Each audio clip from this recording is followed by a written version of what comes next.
By the way, Uri is the 2006 Young Leader of the Year recipient, and Jeff is the 2012 recipient of the Young Leader of the Year Vision Award.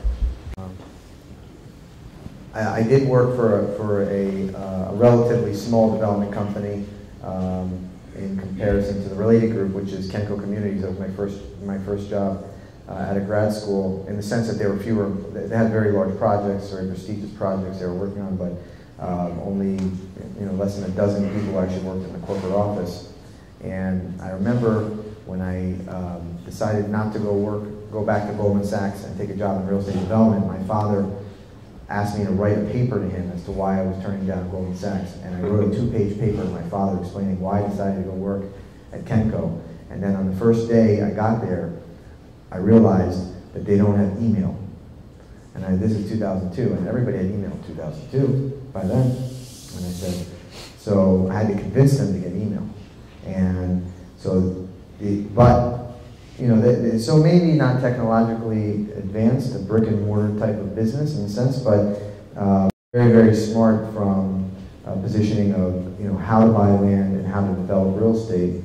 And I got the opportunity to work closely with two principals who are basically the co-owners of the company, and learned a lot, and they were important mentors to me. I think there's a lot to be said for working for a small development company where you can work right with the decision maker and learn the whole development process in real estate, as opposed to being, go work for a big company where they put you just in leasing or just in finance or just in construction management or this sort of thing. But there's also a very strong positive if it's your first job to go work for a big company that everyone has heard of, because typically, no matter what your first job is, you're not going to be there for more than 3-4 years. Statistics show that people just, it's your first job, and usually it's hard to break out of kind of that basic salary, entry level position to doing something where you're paid a little bit better. So typically, I think it's important to have a name that's very recognizable, because you are going to be, if it's your first job, typically looking for work in 3 to 4 years or less. And so I think that's, if I were telling somebody, I would say go work for a big firm first, because that way you'll have something that'll allow you the flexibility to go work for somebody else. But I know I kind of gave my answer there.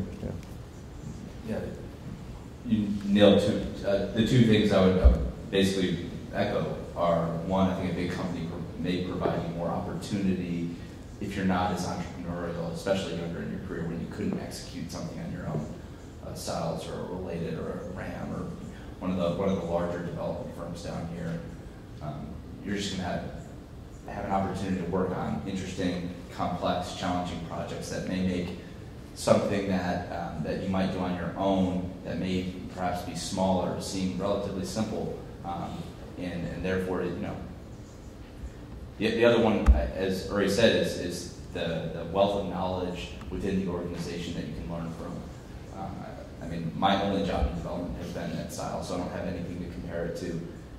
But what I've learned from the people that are directly senior to me, as well as the people that are like ultra, the top of the organization is astounding. So I don't know that I would have gotten that, although I might have gotten more direct involvement with the executives. I'm in a small organization.